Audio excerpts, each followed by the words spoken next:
In the modern world, few military assets reshape global power balances as dramatically as an aircraft carrier. Because, unlike a base fixed on land, a carrier allows a nation to move an entire air force anywhere on Earth's oceans within days. And under international maritime law, these ships can legally operate just beyond territorial waters, roughly 22 kilometers from a coastline, meaning a floating airbase can appear almost overnight beside a rival nation's borders, which is strategically enormous, considering most of humanity lives near the sea. And today, only a small number of countries operate true fixed-wing carriers, with the United States still maintaining the largest fleet, including its newest supercarrier, USS Gerald R Ford, while nations such as China, India, the United Kingdom, France, Italy, and a few others operate smaller but increasingly advanced vessels. And modern carriers are not just ships, but self-contained cities,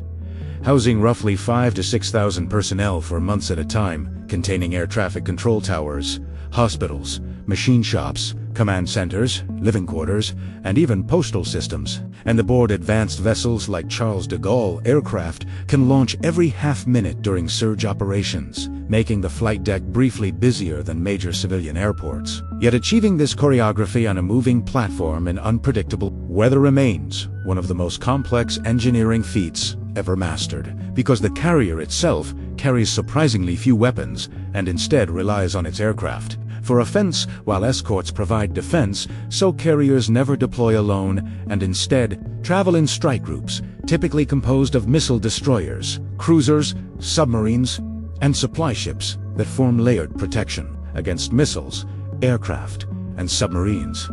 While many modern carriers are nuclear-powered, allowing them to sail for decades without refueling their reactors, though they still require aviation fuel and food replenishment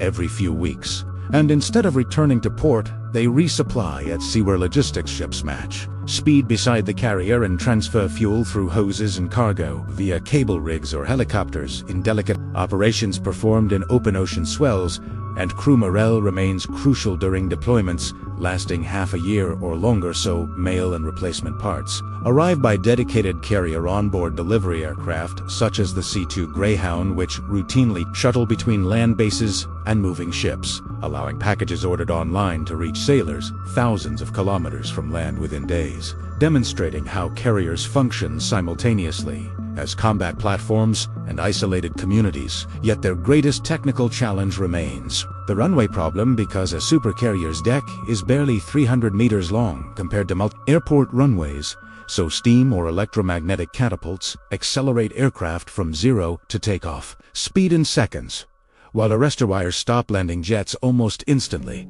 though some newer carriers without catapults must rely on ski jump ramps, limiting aircraft weight and range. And the deck itself is a carefully organized chaos, where crew members wear colored shirts, identifying roles including aircraft directors, fuel handlers, ammunition crews, maintenance teams, and landing officers working mere meters from roaring jet engines, while below deck massive hangars and elevators move aircraft between storage and launch positions. And thousands of sailors live in extremely compact conditions, often sleeping in stacked bunks with minimal privacy, while higher-ranking officers receive small cabins. Yet despite cramped quarters, ships include gyms, stores, and recreation areas, because deployments last months, and psychological endurance is as important as mechanical reliability. And since the Cold War, carriers have served not only in combat,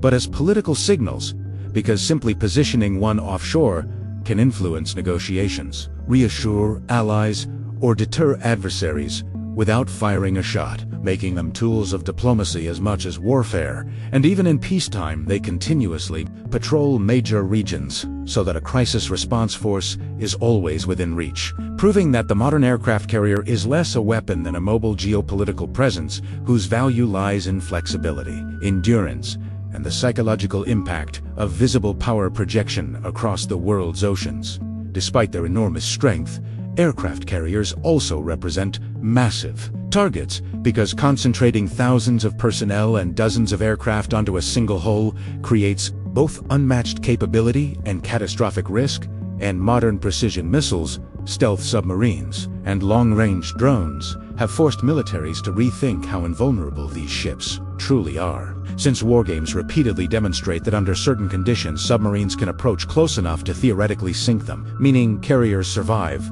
not through armor, but through layered defense, constant surveillance and distance control. And this explains why strike groups form protective bubbles extending hundreds of kilometers using radar aircraft, satellites, escorts, and underwater sensors. Yet the strategic philosophy behind carriers differs between countries, as most nations keep them near home waters for regional defense, whereas the United States uses them primarily for continuous global presence, often maintaining at least one carrier in each major ocean so it can respond to conflicts within days rather than weeks, allowing a carrier sailing from the Pacific to reach East Asia extremely quickly, or one deployed from Europe to arrive in the Middle East within roughly a week, making them rapid reaction tools capable of launching humanitarian aid, evacuation operations, or military strikes without relying on foreign bases. And modern deployments frequently involve no combat at all because simply appearing offshore influences regional behavior,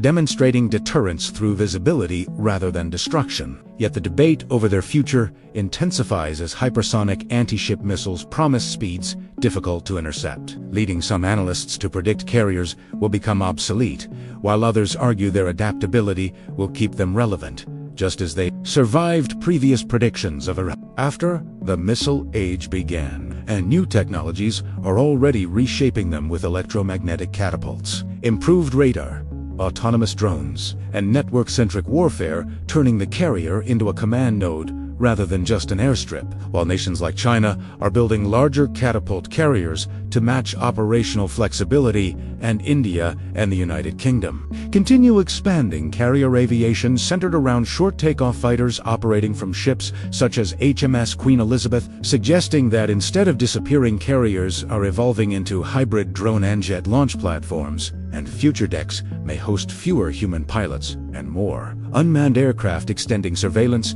and strike ranges far beyond the horizon, reducing risk while preserving influence. Because ultimately the carrier's true purpose has never been merely launching aircraft, but controlling distance, giving governments the ability to act anywhere without permission from foreign territory. And even if missiles grow deadlier, the strategic demand for mobile air power remains unchanged. So rather than abandoning carriers, navies redesign tactics emphasizing dispersion, stealth escorts, and long-range aviation to keep the carrier farther from danger, while its aircraft and drones project force inward. And therefore the aircraft carrier persists as both symbol and instrument of national reach, representing a paradox where a vessel vulnerable in theory remains indispensable in practice. And as long as global politics depends on rapid presence and flexible response, the floating airbase will continue sailing the oceans, adapting to new threats just as it has since the mid-20th century, proving that while technology changes the form of power, the need to place air power anywhere at any time ensures the aircraft carrier's relevance well into the future.